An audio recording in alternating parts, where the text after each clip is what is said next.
Sam can't be alone. That's one of Sam's personality traits. Yeah, really. Makes him very relatable.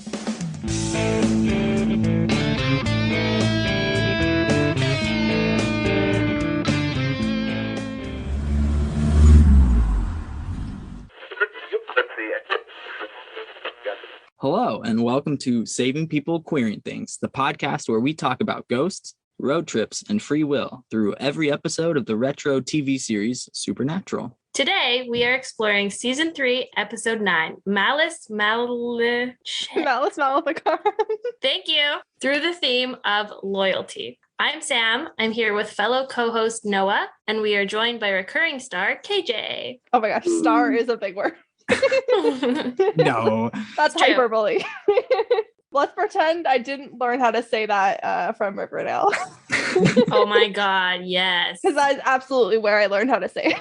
Yes. You know, that's okay. We'll That is accept okay. that because it helped us right here in this moment. Yes, thank you. From here on forever out, we're going to pretend like we figured it out from Supernatural. So KJ, what's your experience with the show? I've been watching Supernatural on and off for 6 years, and I host my own Supernatural podcast, Supernatural Opinions. Woo. Yeah. Yeah. We're currently finishing up season 2. Hell yeah. And we'll be getting ready to go into season 3 when this comes out. Awesome. That's going to be cool. Yeah. It's really cool that we get to meet other Supernatural podcasters. I hadn't met KJ before today, but it's fantastic to meet you. It's going to be a good time, I think. Yeah, I'm always happy to be here. I think this is my 3rd or 4th time being here. Okay. Yay, you are a star then. Yeah. Star's an easy word now. I don't think I knew how many Supernatural podcasts there were when I started. I don't think there was this many Supernatural podcasts when I started, but I'm really excited that there's this many, considering the show's been over for this long. Yeah, honestly, people miss it a lot. Riverdale misses it, clearly. Clearly. That feels like a fantastic moment to move into our 30-second recaps. Typically we do 2 30-second recaps. We do one for the season so far and then one for the episode we just watched. Just a little refresher to catch us up on what's going on. So I'll go ahead and take the season recap upon my shoulders. Will one of y'all count me in? Yeah, sure. Ready, Noah? Yeah, no, I'm fine. Okay, 3, 2, 1, go. Okay, so the boys are struggling to hunt down all the demons that they let out at the end of season 2. They're getting a lot of them out of the way, bit by bit, piece by piece. They're learning a lot more about who they are and what they want to do, because Dean realizes that he's running out of time and Sam wants to make the most of that time and save him, but they're learning more about the curse and demons and how they can stop demons, but they're getting help from Ruby, and Sam is really desperate to save Dean. Nice. Okay, it's a short season, but it's a compact season. It really is. They really give their all. I love it. Okay, AJ, did you want to go ahead and do our episode recap? Yes, sure. No pressure. I'm sure I'll be fine. Yeah, it'll be great. Let me know when you're ready. I'll count you in. I think I'm good. 3, 2, 1, go. Sam and Dean are dealing with a coven of witches, which Dean famously says are disgusting. He's definitely right. Ruby is trying to get Dean on board to help her with Sam. The coven of witches they're dealing with are a bunch of like white suburban mom book club people, and they are in way over their heads with the demon. And yeah, that's it. Yeah, you got it all right there. Nice. Nailed it. Well done. It's crazy. I can recap an episode in 30 seconds when I come on here, and then I go on my own podcast and I can't recap it in under 30 minutes. You know what? Sometimes you got to have balance. It's all about what you decide to keep in and what's important to talk about. Exactly. Completely different. Okay, now that we are all caught up, we can move into this week's theme discussion. And today we looked at this episode through the theme of loyalty, which I think is a very cool theme for this episode. Honestly, it was a really fun one. It was fitting. Fitting as hell. As hell. Everything that went wrong in this episode went wrong because Paul was a cheater. Like everything would have been like not great, but fine. Yeah, I mean, right off the bat, it's clearly established that he's the problem. Yeah. Loyalty is insanely important, and he just throws it out the window, and it comes around and bites him and his new wife and everybody else in the process. Yeah, no one has a great time this week at all. No. loyalty as a concept, what was the best representation of it in this episode? I mean, we always have the loyalty between the brothers. That's kind of always there. I feel like loyalty is often a just theme of the show. Yeah. But in this episode, I kind of noticed this unexpected loyalty that Ruby has to the brothers. Definitely. I would say to Sam specifically. Yes. Yeah. And Dean is a byproduct of that. But that is a really strong and unexpected loyalty. Sam also came in with some unexpected loyalty for Ruby. Like that went both ways in this episode. That's true. Yeah. He stopped Dean from taking the shot. Yeah, a gunshot heard around the world right there. Like that's the sound of Sam and Dean's relationship breaking down. Yep.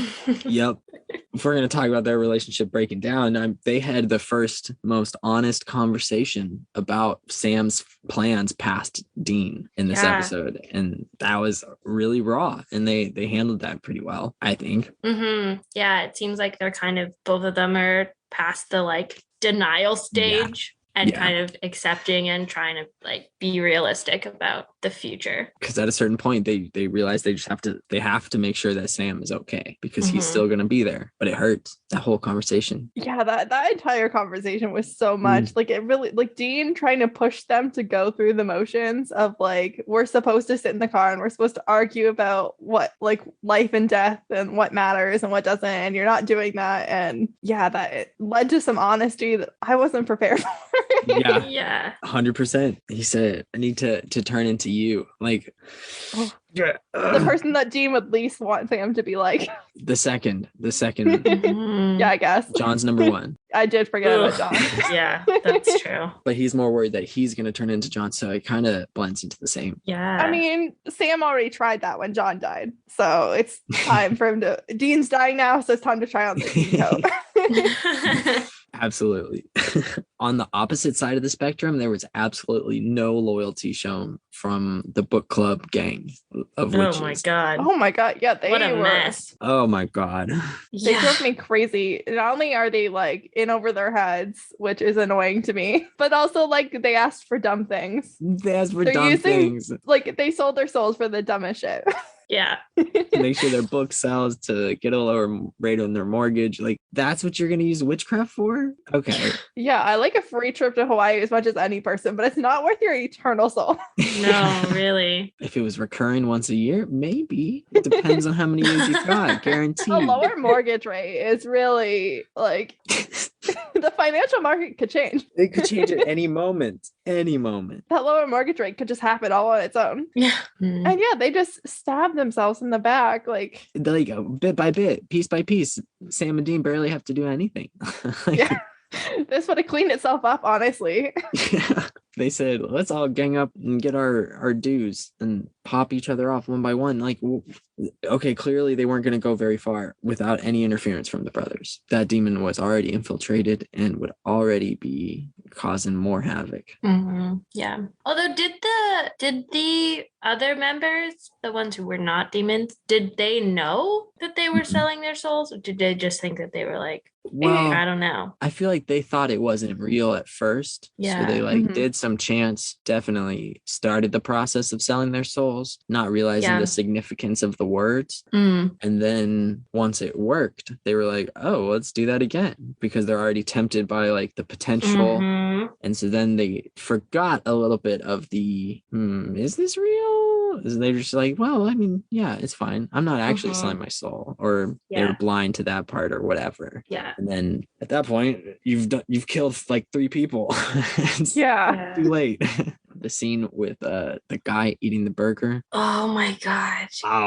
It was unpleasant to watch, to say the least. Even the opening scene, I'm really squeamish about teeth. So when the girl's teeth started falling out, I was like, nope.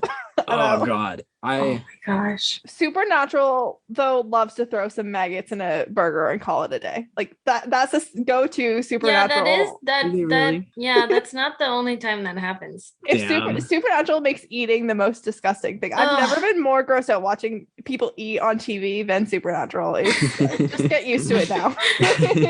Yeah, there's more coming. Damn. That hurts. I'm not looking forward to that. But I'm loyal to the show, so I'll stick with it Yes. for the podcast. For the podcast. Do it for the pod. Do it for the pod. R.I.P. Vine. The music in that theme was excellent, though. Like, great choices. They always Yeah. have great stuff going on. It was dramatic as hell.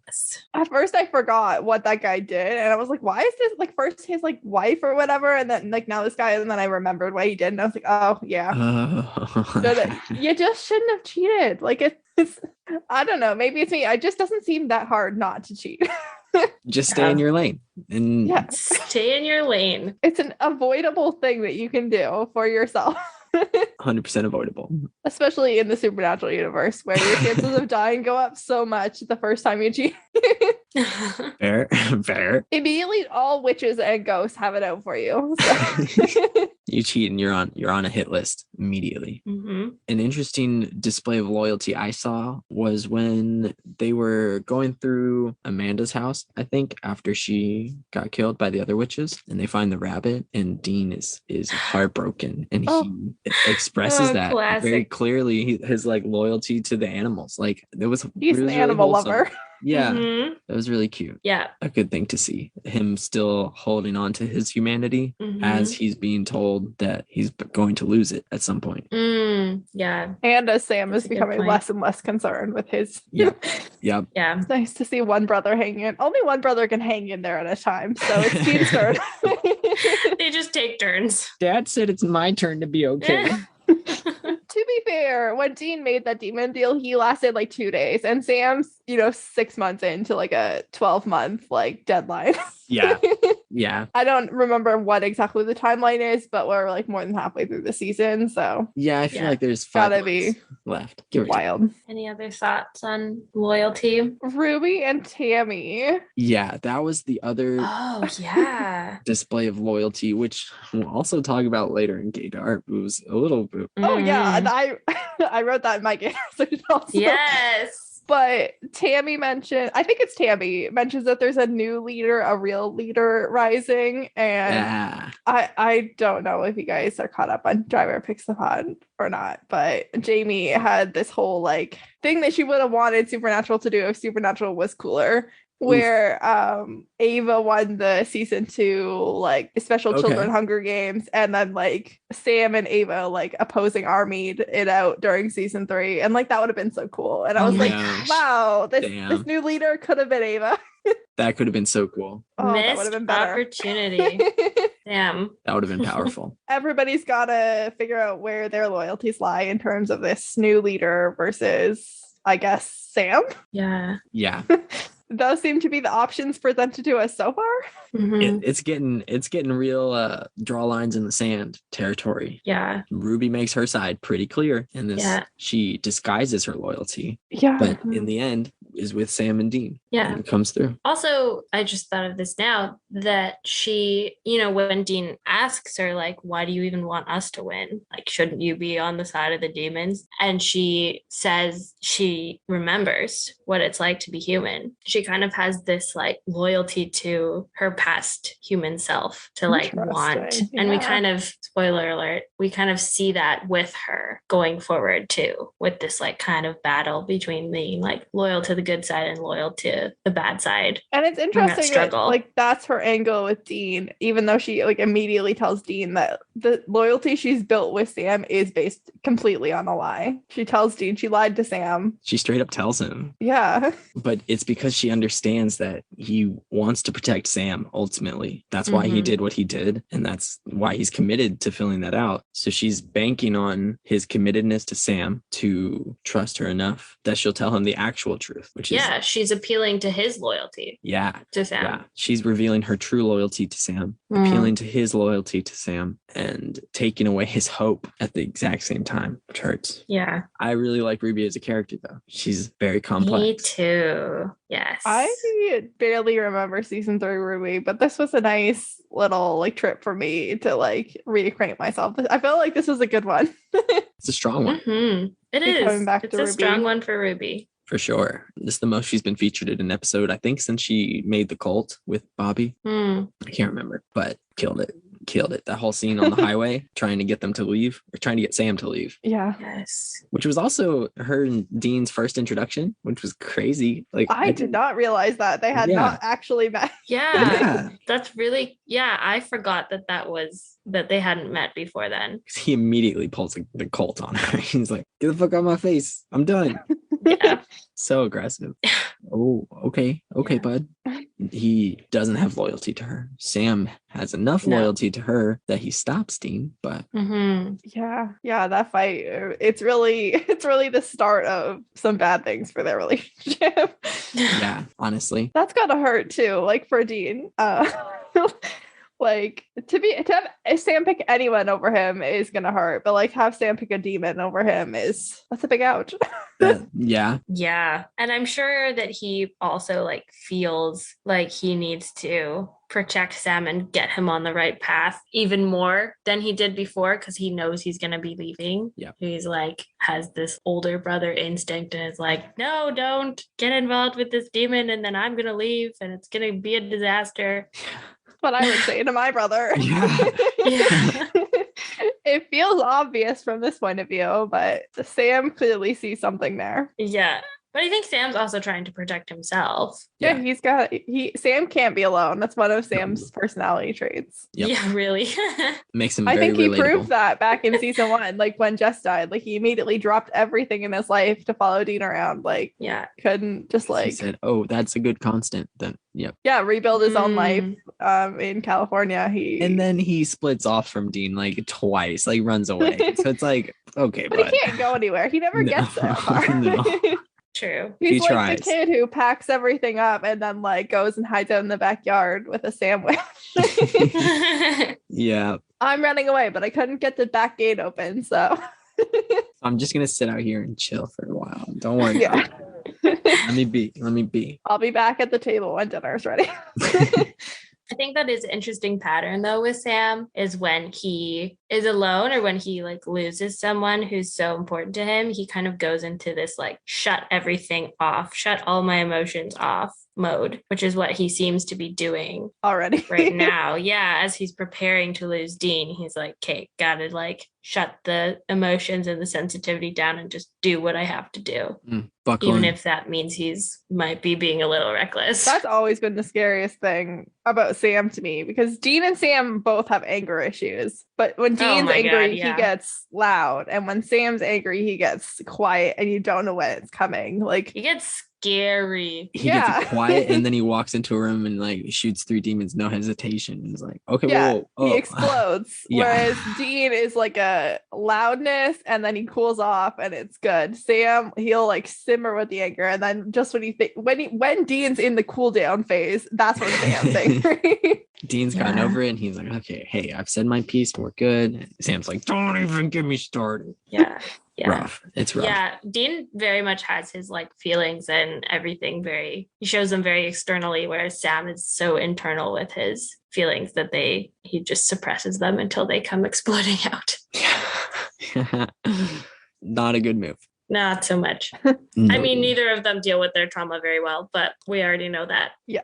That's just a Winchester thing. Yeah, that doesn't stop. They don't get better at it. Damn. That also annoyed me. One of the husband of whichever one whose house they were at was like, you haven't brought a book to book club in like months. And I'm like, if you're gonna lie, just be better at it. Honestly, just try harder. It's not difficult. It's not that hard to fake a book club meeting when bring any book. Yeah, any book. Especially when you're like no one else is home. Like you just need someone to see you coming and going with a book. That's it. Or at least change it up every like couple weeks. Yeah, shouldn't be that hard. If you're making that much bank off of being a witch, then surely you can afford buying a book every few weeks. You can even rotate them. Like if you just have like 6, I bet you like you carry like one around for a couple weeks, like 6, that'll get you a couple months between them. Your husband's never gonna remember what book you were reading the cover the first time and then flip it and use the back of the book.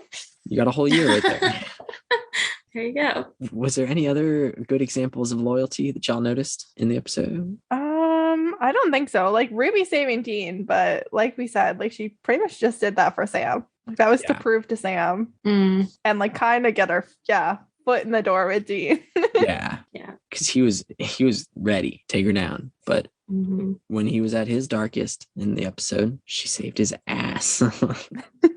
Yeah. So it works.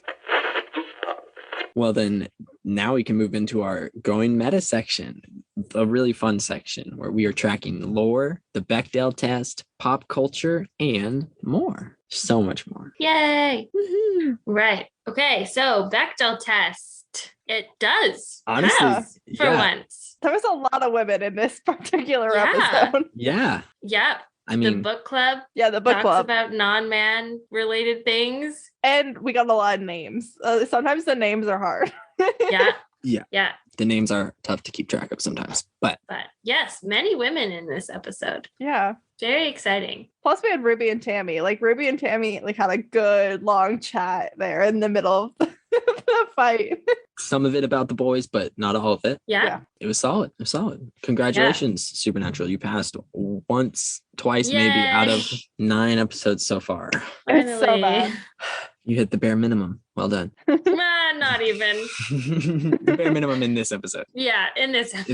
In this one. So get this. I was checking into the lore for this episode. This is the first introduction of human witches. Oh, really? Is it? The wiki said that we had witches previously, but they were inhuman. Right. I guess like the Striga, I guess, counts as a witch. Okay. Yeah.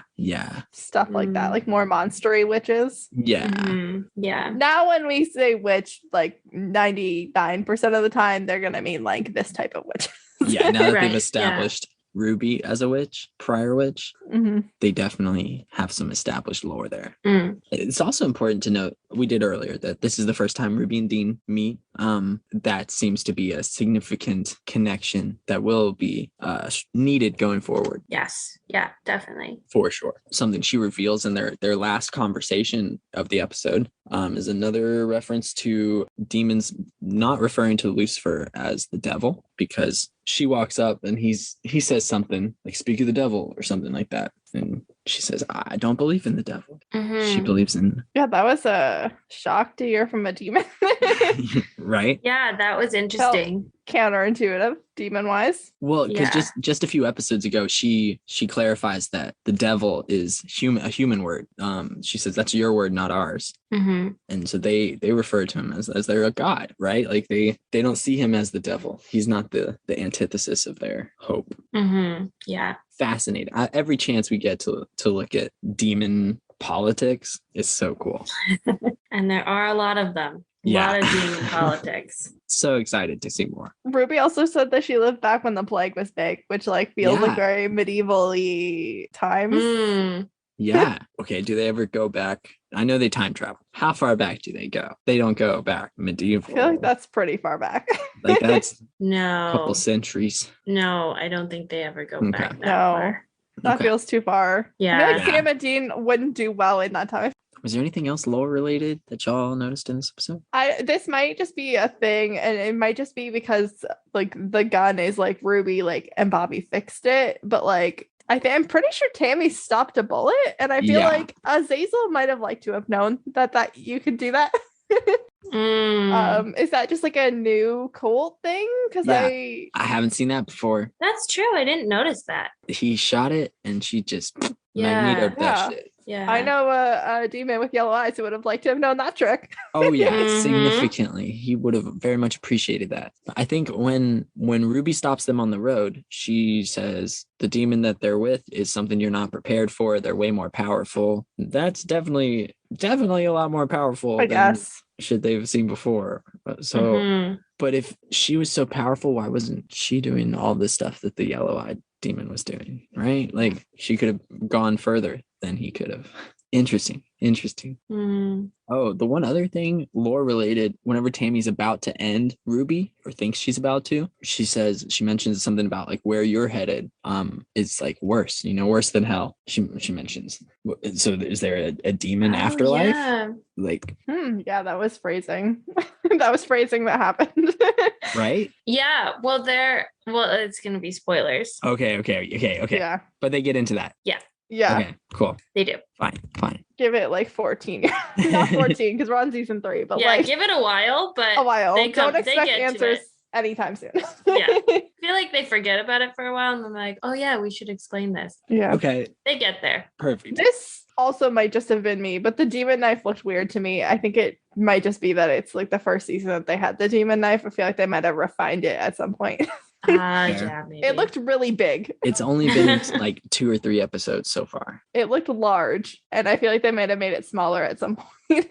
Okay, interesting. We'll have to pay attention to that. See if they swap it Yes. out in the next episode. Was there anything worthy of getting thrown in the Lost Cannon jar? We have a little Lost Cannon jar that we keep track of plot lines or themes introduced in Supernatural that they never follow up on. They lead them up to make them seem important, and they do nothing about it. I don't think there was anything. Yeah, I can't think of anything either. Everything comes back around in this one. We're Yeah. good. Yeah. Perfect. No holes. Barely. Demon Afterlife takes a long time to come around, but it comes around. Yeah.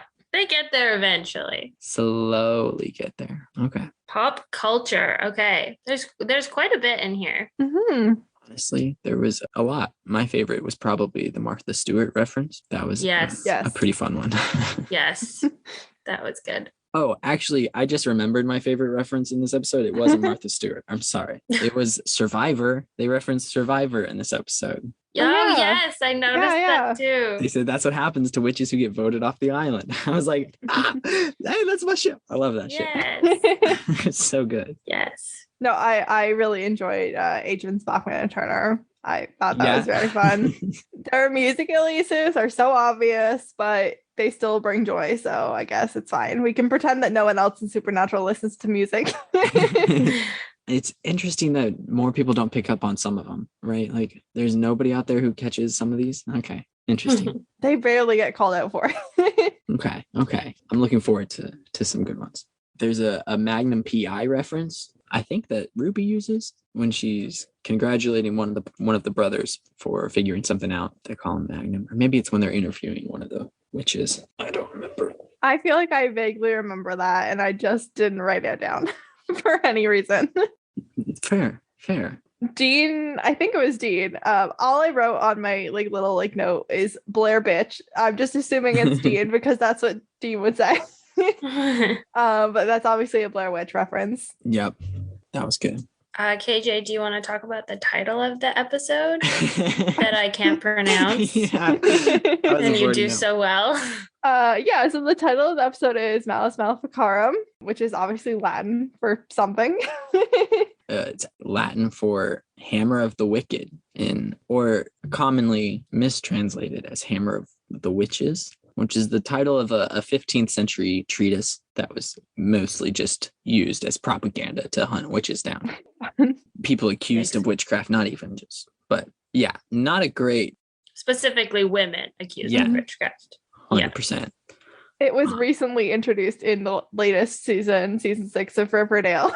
Okay. But yeah, it's recently become a plot point on Riverdale. Well, I'm glad that it came of use in this episode because neither Sam nor I can pronounce it. So it's fine. Yeah, that was helpful. Yes, super helpful. This episode is, a lot of people compare it to Charmed because it has the same books that they read out of. I love Charmed so much. Yeah. Okay. Did you see a lot of similarities between this episode and Yeah, kind of with the book and the chanting and stuff. Like that is kind of the structure of Witches and Charmed, but Witches and Charmed are the good people. So okay, yeah. they're not out here murdering bunny rabbits or killing cheating husbands. Well, that can make the show a little bit better if they started doing some of that. But that is cool. I do like that. They had that little self-awareness. Yeah. So, hey, Yeah. we'll They would copy also that. never turn on each other. I mean, they do turn on each other, but never to this extreme because in Charmed they're siblings. So Okay. yeah, the main witches. So they A would team of avoid siblings killing each other. standing against all the evil creatures. Yeah. Sounds Charmed has a lot of similarities to Supernatural. okay. Oh. They're siblings. They fight demons and monsters, and one of them's married to an angel. It's fine. Oh, wow. I love that. Keeps it fresh. The only other pop culture thing I had was the title gets translated into a whole bunch of different variations across the different countries. And the interesting ones I saw were in Germany, it's Witch Magic, Black Art in Brazil, Fatal Witches in Hungary, The Sabbath's Queens in France, which was interesting. That is kind of fun. Yeah, I never knew that. Puts a different perspective on it in a slight way. There was like some music stuff happening. It's not really like mixtapey stuff. It's more like pop culture stuff. In the hamburger scene specifically, there's two songs. There's Every Rose Has Its Thorn, and then I Put a Spell on You. Once the magic starts, and like that's excellent. It hits it right on the nose. That really is the perfect use of that song. And that song always makes me think of, oh my God, I just blanked on the name of the movie. It's a Halloween movie. Halloween movie with like spells. Yeah. Oh my God, it's gonna bug me now that I can't remember it. Hocus Pocus. It is Hocus Pocus. Yes. Okay, perfect. Excellent telepathy. It was a psychic connection. We did it. Yeah. I did like the use of that music in that scene. It was really good. Moving into our final section, we've got Gaydar, where we look at sexuality, gender, and relationship dynamics. Yay! I'm so excited. This is my favorite section. I'm mostly excited to talk about Ruby and Tammy and the way that Dean immediately picked up what was happening. Dean has great gaydar, though. He did Sometimes. Fantastic. He also frequently just forgets that gay people exist. It's always a shock to him. Like he's really good at picking up on it, but it's always a shock every time that they exist. Yeah, maybe some suppressed feelings there. Interesting. Hint. That was definitely the most charged relationship, sexuality-wise, of the episode, for sure. Intense. I want to know that entire backstory. Yeah. One thing that they mention in that section is when they talk about getting through the gate. It was a hell of a fight, wasn't it? Like, damn, that was something we should have talked about earlier, but it was super fascinating to see that they both fought their way out, but still recognize each other and can come back and have that connection, because they clearly had some sort of connection before back in hell. Or well, doesn't Ruby say something along the lines of like, I want to serve you again, or I want to something, be on your team again? It felt very sexual to me. Very sexual. Very sexual. Yes. It was.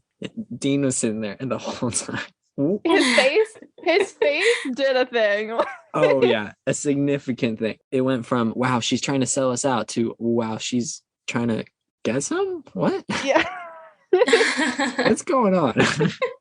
It was great. Props to Jensen. Sam and Dean, their relationship dynamic changes a significant way. They had a rough time.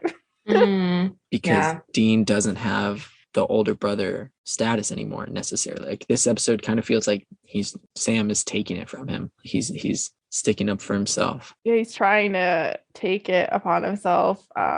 We've been on our show, we're still on season 2, so we've been talking a lot.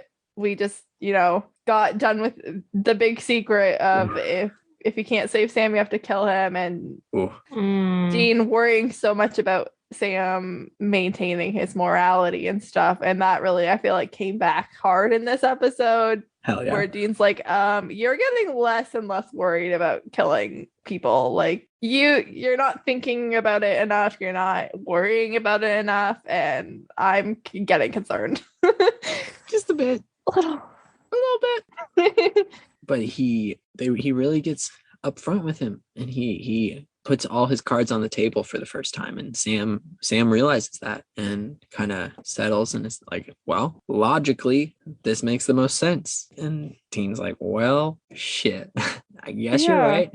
That hurts. Yeah, I definitely don't think that Dean wants Sam to be Dean-like or John-like, but I also think he's struggling with the idea that Sam's gonna evolve in any direction. Like, it's not just he doesn't want Sam to evolve in a dangerous direction, whatever Ruby's trying to sell to them in this episode, but also just like for like a better, lighter path either. Like, he wants Sam to always be like seasons, like pre-seasons, like pre-Stanford, and like seasons 1 and 2 Sam. He doesn't want Sam to grow up past that point. No, doesn't want Sam to have to get harder and have to get more calloused against his humanity. Scarier. Yeah, scarier. That's a good way to put it.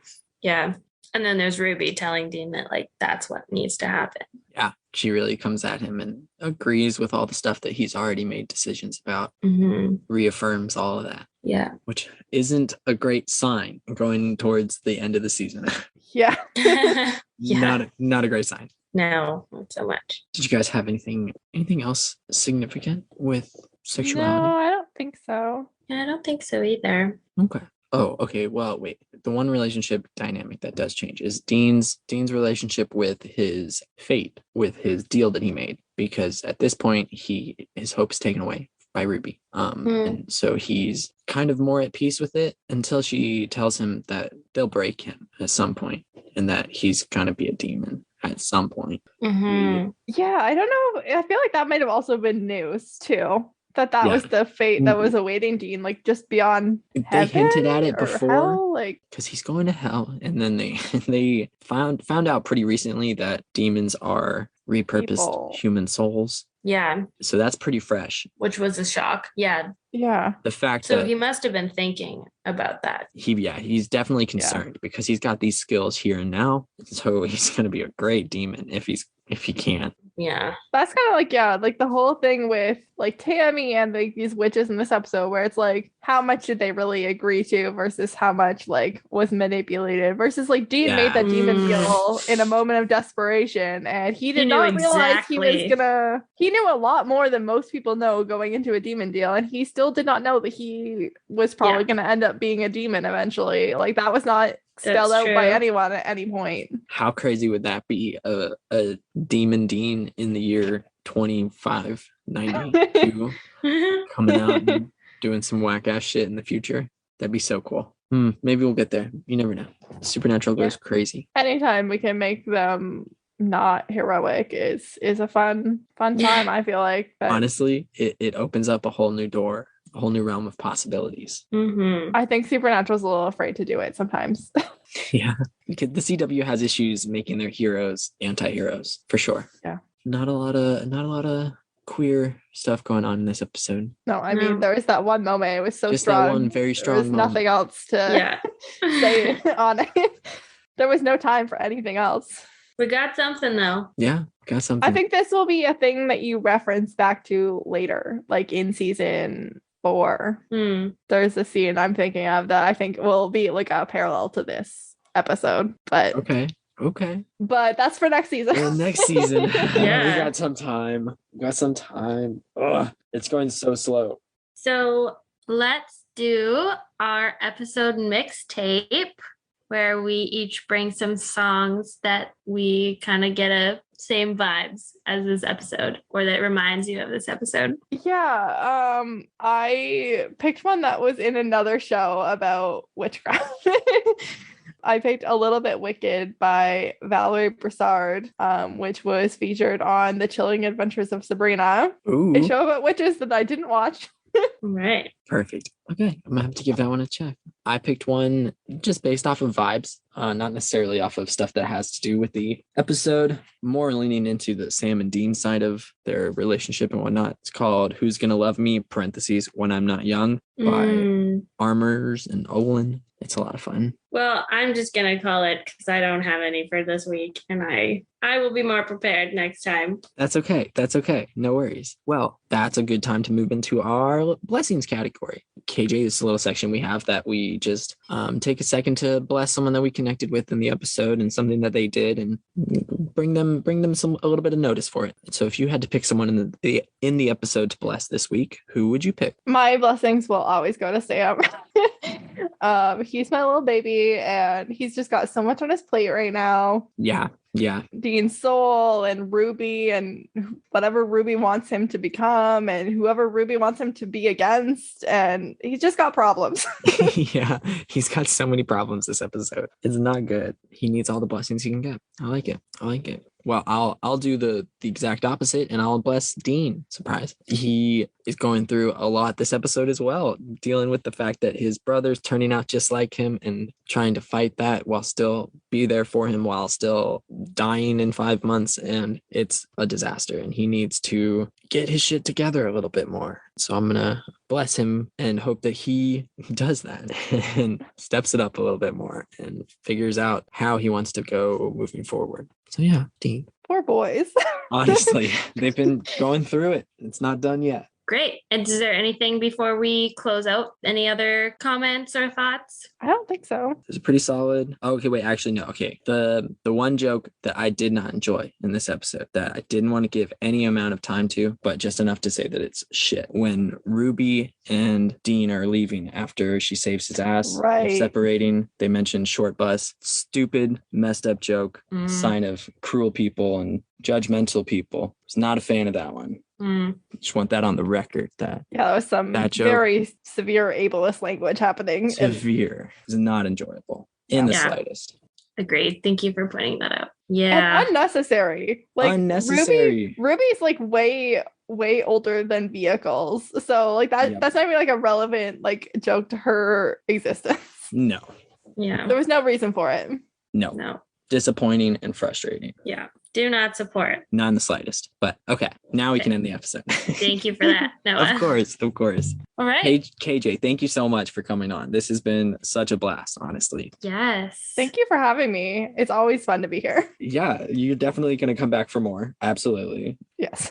No doubt about it. But today was a blast. It was lovely meeting you. Yeah, it was nice to meet people besides Abigail.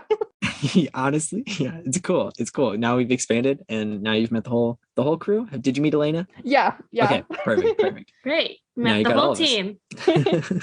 We're like Pokemon cards. Collected everyone. Oh, I love it. Well, thanks, guys. Make sure you are all subscribed to Saving People Queering Things wherever you get your podcasts. We'd love to hear from you. So if you've got a blessing you'd like to give a character or a theme you'd like to see us explore, you can leave us a voicemail at queeringthingspodcast.com. Right. You can also follow us on TikTok at Queering Things Pod and on Twitter and Instagram at queering_things. And you can also chat with hosts and fellow listeners on our Discord server. Links to everything are in the show notes and also on our website. Be sure to ride along with us next week for Season 3, Episode 10, A Dream a Little Dream of Me, through the theme of heartbreak. Thank you all for coming along for the ride, and we wish you a peaceful road until we meet again.